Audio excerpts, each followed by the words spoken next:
All right.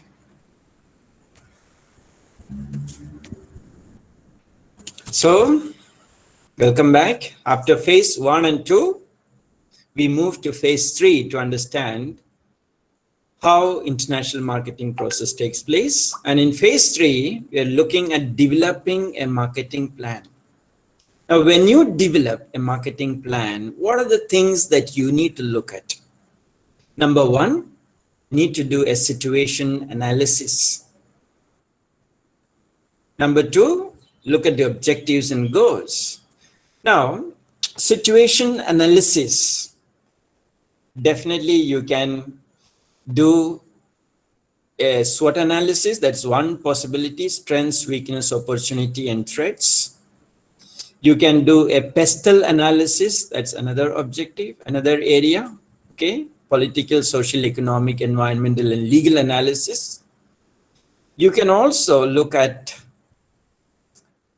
a five forces model analysis, which I'm sure you are either studying, you'll be studying, or you have studied in your strategic management. So you can use, these kind of tools for your situation analysis. Then look at the objectives and goals of your organization. So the marketing objectives must be aligned to your organization's goals and objectives. This is very important.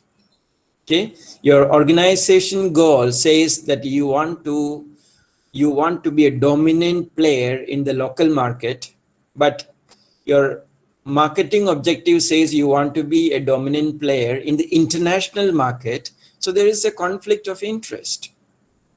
So the objectives and goals must be matching. Then the strategy and tactics that you choose must also be aligned. So if you want to go into international market, what kind of international marketing strategy are you going to adopt? Are you going to go in for an export market strategy? That means whatever you are producing in your country, you are selling exactly the same product in the foreign country? Or you're going to set up your own production plant in the foreign country? Or you're going to use a distribution network to attack the foreign country? What is their strategy? Then select the mode of entry, as we said: franchising, direct marketing, greenfield projects, then budgets. Budget constraints are a major factor we need to consider when we look at the marketing plan.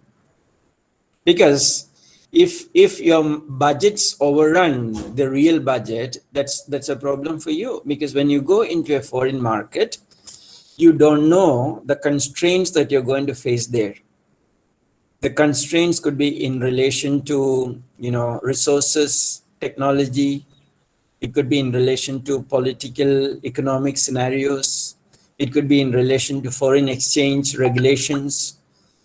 All these factors must be considered. So do you keep aside some extra budget for all these unforeseen circumstances?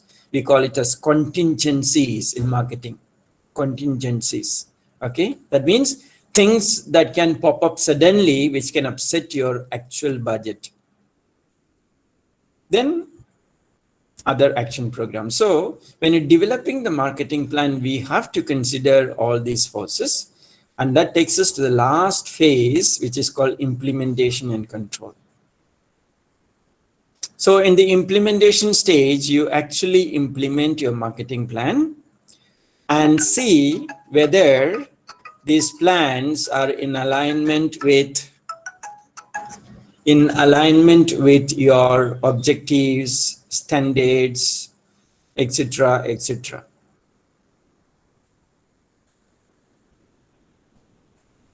And if there are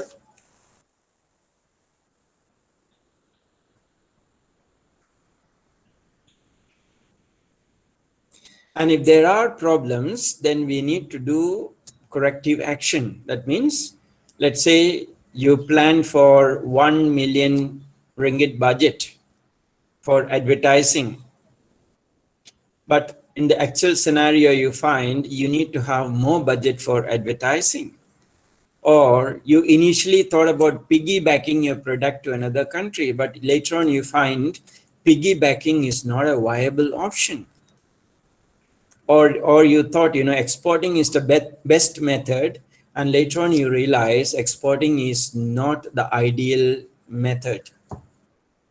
So then you need to do corrective actions and take preventive measures so that things are corrected, normalized, and then you proceed further. Okay, so all the 4 phases are very important. Out of these, the first 3 phases are super important, because if these 3 phases go wrong, the 4th phase, the implementation, will definitely go wrong. So this is all about the international marketing planning process. Now here we have an example of choosing the mode of entry. For example, how do we analyze the market? We can take different parameters. If you remember here, we were looking at the 4-stage model, right? What is that? The 4-stage model. Yeah. Okay.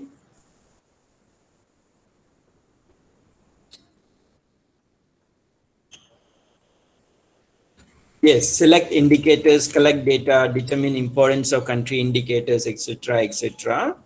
Is something similar that I'm talking about here with the help of this example.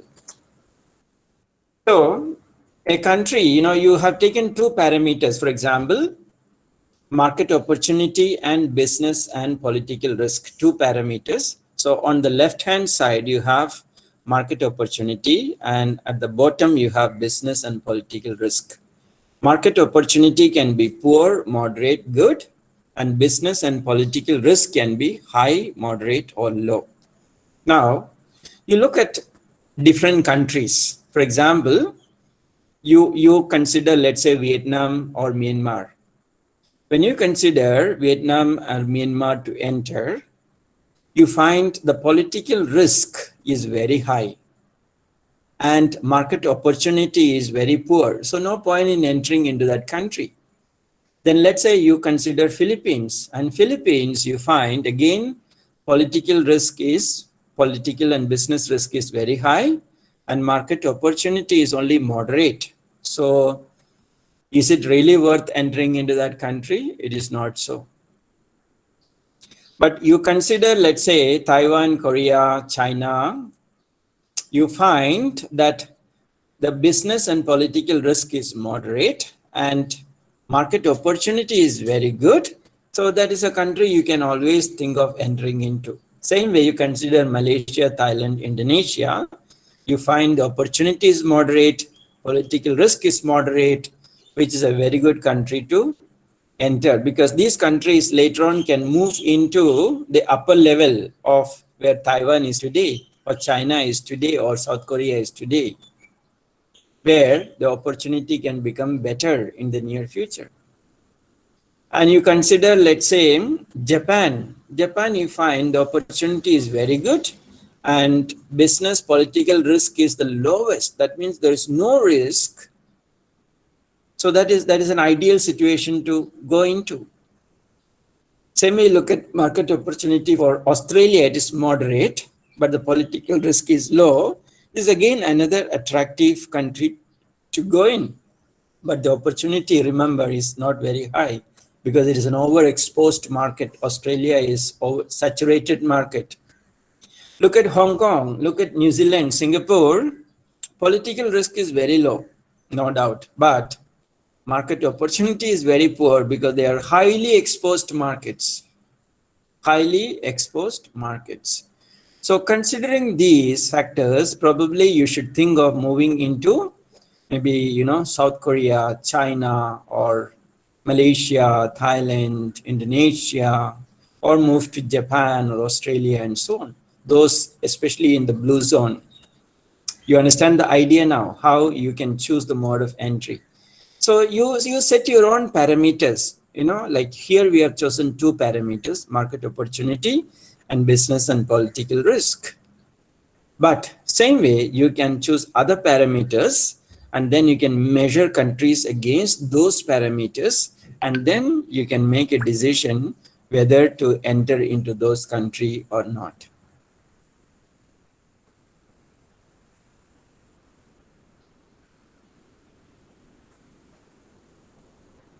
Okay, so this is the criteria that we're looking at just now, and here we have got different entry strategies listed it here. So when we classify, before we enter, we can also classify countries as platform countries like Singapore and Hong Kong. These are the launch pad countries. This is from where business normally move to other countries. That's why it is called as a launch pad or a platform country.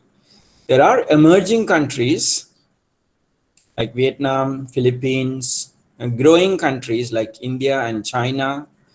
Maturing established areas could be South Korea, Japan, Taiwan, all these, so we need to classify. For example, if you're going into African market or European market, you have to classify countries based on these parameters and see. Most probably emerging countries and growth countries would be much ideal for you to enter rather than a matured country or a platform country. Okay, so this is what you need to look at.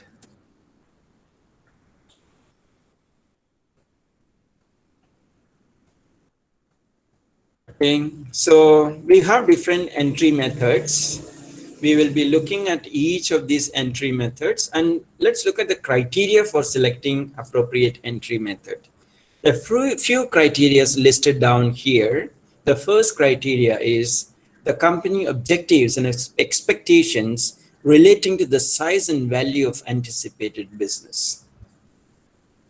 If you're going into a country, be it Africa or Europe, whichever continent you're planning to enter into, and whichever country there you want to enter into, look at the company objectives and expectations in terms of size and value of anticipated business. Because if the volume of business is the expected profit is low, no point in wasting your time and energy. So identify that first. Second, the size and financial resources of the company. You may be very ambitious as the marketing manager, but does the company have enough financial resources to support your aspirations, your dream? Do they have enough resources in terms of manpower, materials, machinery, methods, equipments, technology, foreign contacts? If not there, then it's a waste of time. Then, have you involved yourself in any foreign markets so far, or you have been a dominant domestic player? Ask this question. If you have never been to foreign market, then this is your first time involvement. There are a lot of things that we need to fine tune, iron out. Then skills, abilities, and attitude of the company management. What do company management think about it? Do you think it's a mission impossible? Or do they think that they can really pull these feet together and capture a new market? Do they see it as an opportunity? Do they see it as a challenge? Do they see it as a problem? And the nature of the competition in the new market. What kind of competition here? For example, if you want to come into Malaysia with a DTH, direct to home service, Malaysia, it is highly monopolized. We have a single company called Astro serving the entire Malaysian market for DTH services. I'm referring to the satellite TV connections provider, okay, direct to home DTH services. So you will not get a license very easily. Number one, the market is very competitive. It's very difficult to enter. The entry barrier is very high, difficult to penetrate the market. So it's not worth wasting your money and time on such kind of markets. Okay. Now you say that, Africa, there's a huge market for DTH company, direct home service. How many people have televisions? How many people have internet connectivity? How many people have mobile phone? These are factors you need to analyze. So we need to look at the competition level. Is it a high competition? Is it a bloody red market or red ocean as you studied today? Or is it a blue ocean or a purple ocean? I'm sure you have studied all the three terms. Okay. Try to understand it. Is there enough space for you to fit into the competitor's field? Maybe the competitor does not have a superior technology and product as you have. So that might give you certain leverage or advantage. So all these criteria must be looked at before you enter into the foreign market. Then the nature of existing and anticipated tariff and non-tariff barrier. Every country erect tariff and non-tariff barriers. Tariff barriers could be in the form mostly of customs duty. Non-tariff barriers can be in the form of delay tactics. For example, if Germany does not want to allow, video, video CDs, to go in there, they can delay the entire process. They can make you to wait at the customs at the border 3 days, 4 days. Let's say you're carrying fruits and 3 days delay, 4 days delay, your fruits are all gone. You have to go back. Nobody's going to sell or buy rotten fruits. You understand? So sometimes if there is delay tactics, that is called a non-tariff barrier, especially at the border, maybe at the shipping point, at the customs duty point, they delay unnecessarily. And your product is waiting and your customer is unhappy and the customer cancel the contract and you have to take the goods back. Now, these kind of things we need to really look at, The nature of the product itself. What kind of product are you selling? Are you selling any new product, any novel product, or you're selling a product which is already existing in the market? Think about it. What are the advantages? Do you have any intellectual property rights in the form of patents, trademarks, copyrights, or your competitor can copy it? There are some countries exceptionally good for copying products, and within a few days, they can imitate your product and reproduce it. So you lose your competitive advantage immediately because there's no patent, there's no trademark, there's no copyrights, and so on. So this is something we need to look at, especially if you're going into the African market. It's a gray market. Duplication, copying is very common.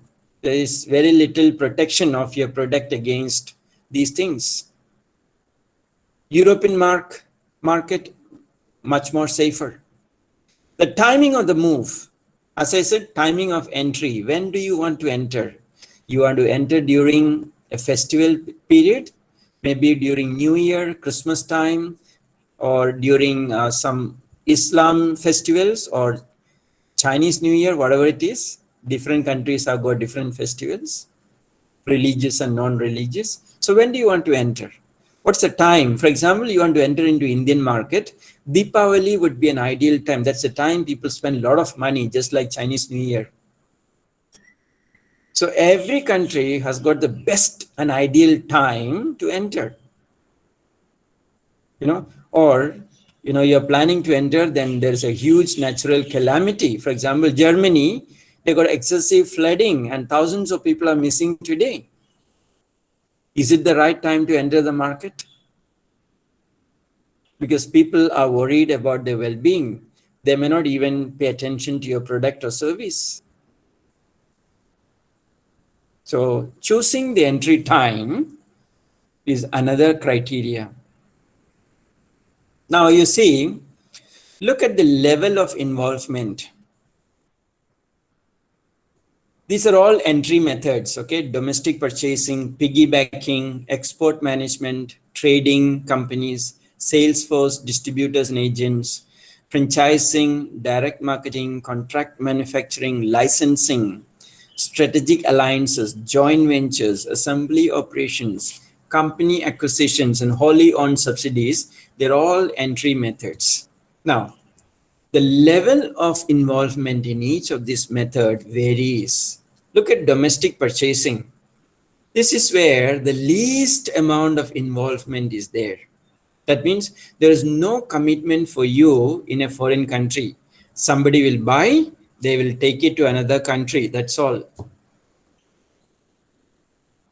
So your involvement is limited to giving the product. That's all. But as we move upward, like say strategic alliance, joint venture, assembly, company acquisition, wholly owned subsidiaries, the level of involvement becomes bigger and bigger. The risk the risk factor involved is higher and higher. Your involvement also is higher and higher. Your investment is also higher and higher. So you need to think again before you enter into Europe or Africa, which is the best method considering the level of involvement. Should I go in for export management, franchising, piggybacking, which has got less involvement, or should I go in for strategic alliance, joint venture, or acquisition of a new company, merger with a company, or starting a fully subsidiary of your company in another country, a greenfield operations? What do you want to do? Do you have, so if you want to do greenfield, do you have so much of resources and manpower requirements? Can you support a new setup in another country? Do you have that much of resources and power? Think about all these factors. So I think from all these points that we discussed so far today, I hope you get a clearer picture when you're making a decision, entry decision. What are the things you must keep in mind, Sometimes you may think it's very easy. It is not that easy. There are so many decisions that you need to make as an international marketer. So your assignment should consider all these parameters, all these benchmarks before you make your decision on which is the best entry method. So you should be able to justify. If you look at the question, the assignment question reads, evaluate at least 4 different ways a company can enter the global market. So I've given you 10, 12 ways. You can evaluate 4. Choose the best entry strategy for the company using supporting evidence. If you say exporting, why exporting? If you say, let's say piggybacking, why piggybacking? If you say franchising, why franchising? You have to give justification. You have to give reasons. That's what the task number 5 is all about. I hope you understand this picture. Do you all understand what's the expectation from the assignment question for task number 5? Hello? Hello?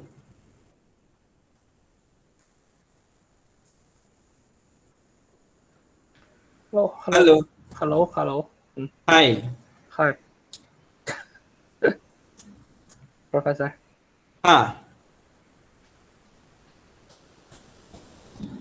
Any questions so far? No questions so far. I just one more thing. Questions for our segment. I see our segment personal reflection. The due date already is 2020, not modified. Pardon? Our self reflection Okay. link is Can you due date refresh? 2020. Can you refresh your page? Okay. Let me refresh. Refresh.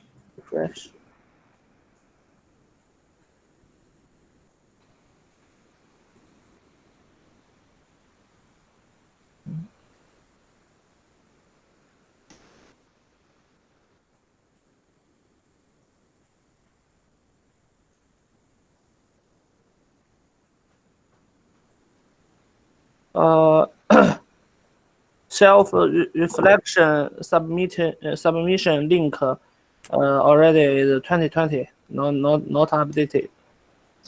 Self-reflection. How about the other one, first assignment? This is personal reflection submission No, link. no. First assignment when? The assignment. Group assignment is correct due date.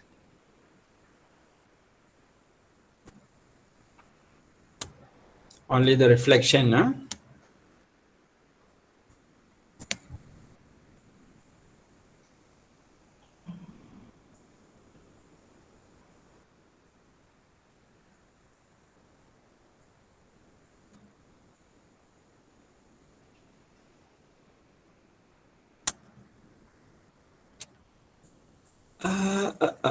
So, okay. Okay, I forgot to change.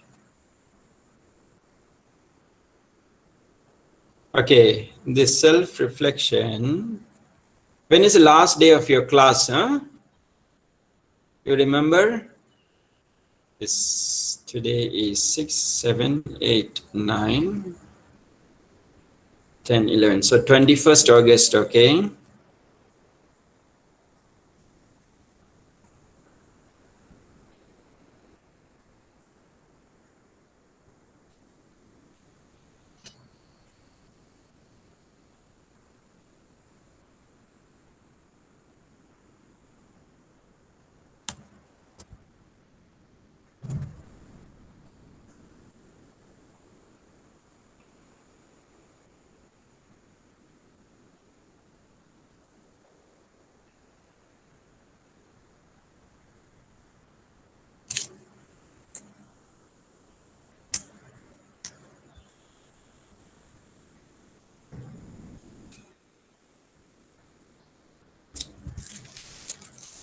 Okay, done.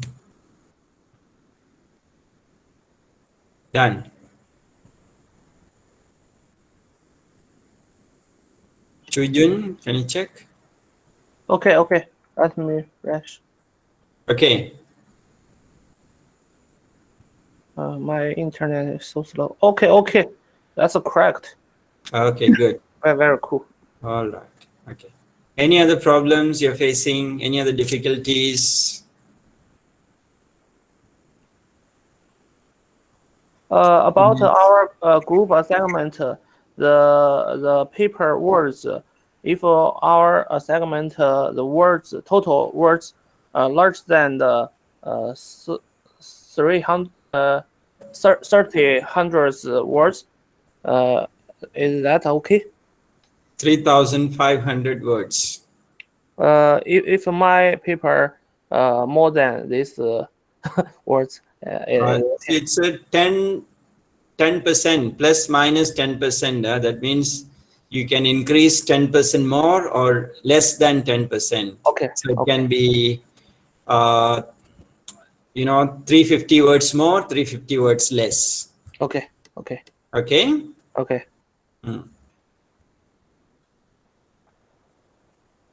So maximum you can go 4,000, not more. Okay.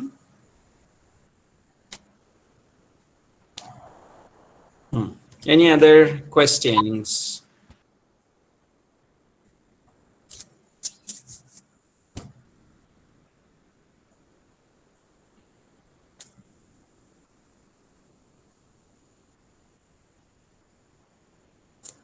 So are you guys doing your assignment or not? Did you start doing it?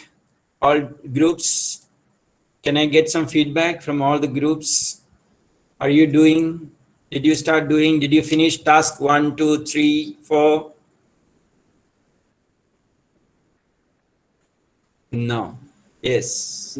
We began to do it, and You didn't start. yeah. Why? Start. If you don't start, how you can finish? Yeah, I told you, see, when I'm teaching, you must do it. Then it's easy for you. Like, for example, Today I'm teaching you task 5. So you should be doing task 5 today and next week. You know, that's how it should go. Then it's easy for you. If not, later on, you do everything in the last week. It's so difficult for you. You'll forget a lot of things. Hmm? And I hope you can give me a good piece of assignment, everybody. Huh? I'm expecting good work because I'm teaching you based on the task. So I expect that you give me very good piece of work, everybody. Yeah, that's good. Yeah. So all the groups, please start working. If you have difficulty, you can contact me. I can guide you. You just fix an appointment with me through WhatsApp.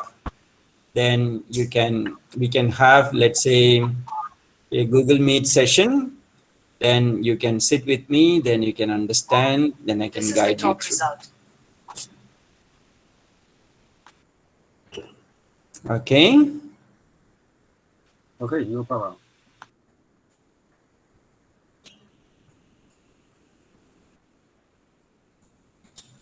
So Liu and Chao, are you there?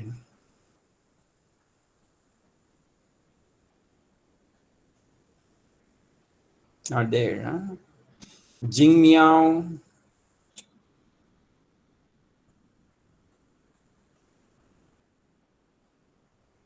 Not there. Okay, so what is important is you guys understand, then finish your assignments to get good marks. Otherwise, very difficult to get good marks. Okay. Okay. If you need support, do approach me. Don't feel shy. Don't worry. I'm always there to help you and guide you. Hmm? Okay. Yeah, Chujun. Okay. We will Okay. start our assignment. Okay. Okay, okay, no problem.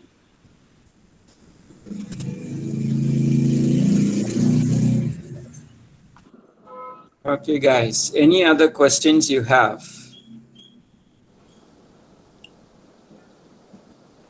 No questions. No question. How are your other classes coming along? All other classes like your strategic management, all okay? Strategy management. But tomorrow, we will learn in human resource management. Human resource, okay? Yeah. Which is the other subject, fourth one?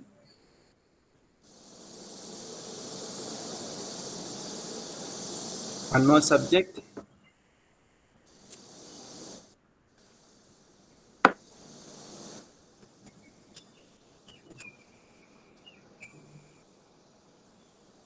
You have how many subjects, huh?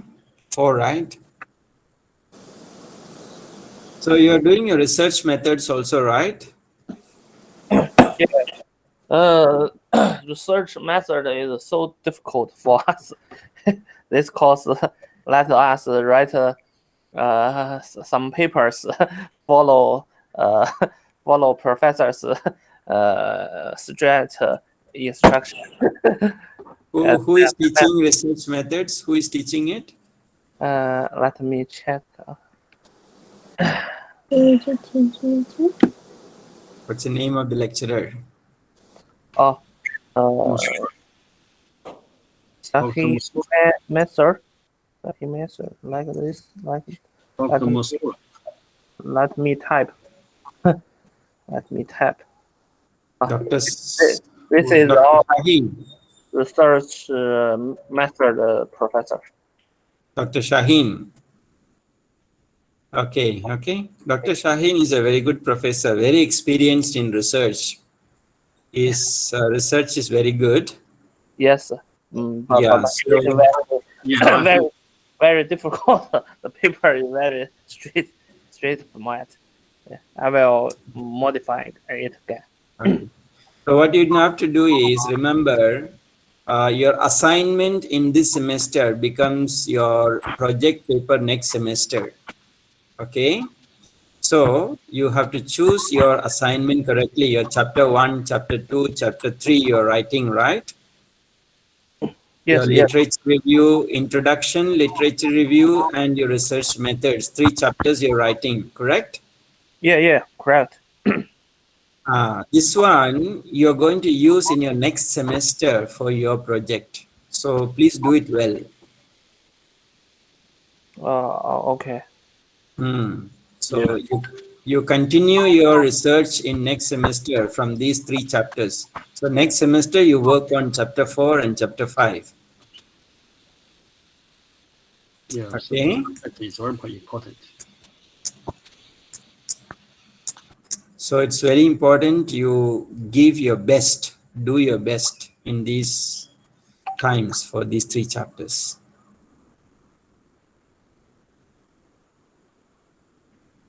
Okay, guys. So far, are there any questions?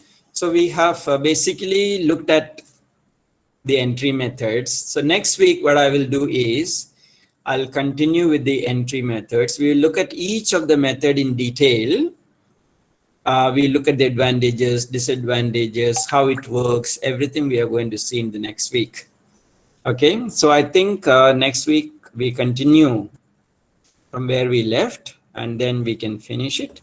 So by next week, you will have a clearer idea about which entry method or market entry method you must adopt and what is the best time to enter the market. And then you can complete your assignment question number 5 based on these 2 classes. Okay. Okay. Okay, good. So if no further questions, I think we can stop here today. And then, but if you have questions, I can wait for you here. You can discuss with me. Another 10 minutes, I can wait for you here. Okay. So if you have questions, stay back. If you have no questions, you can leave. Then you can talk to me. Is that okay?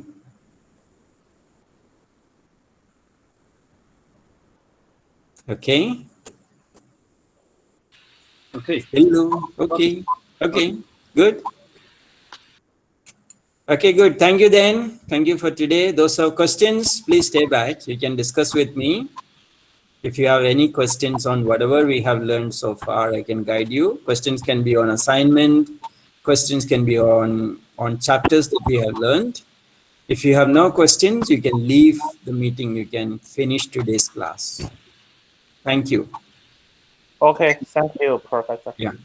Thank you, Professor.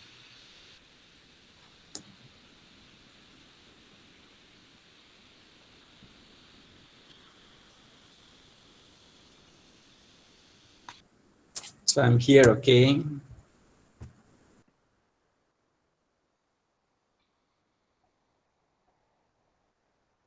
I mean, if you have questions, you stay back. No questions, bye-bye. Finish, class finish, okay? Okay, bye-bye. Have a good weekend.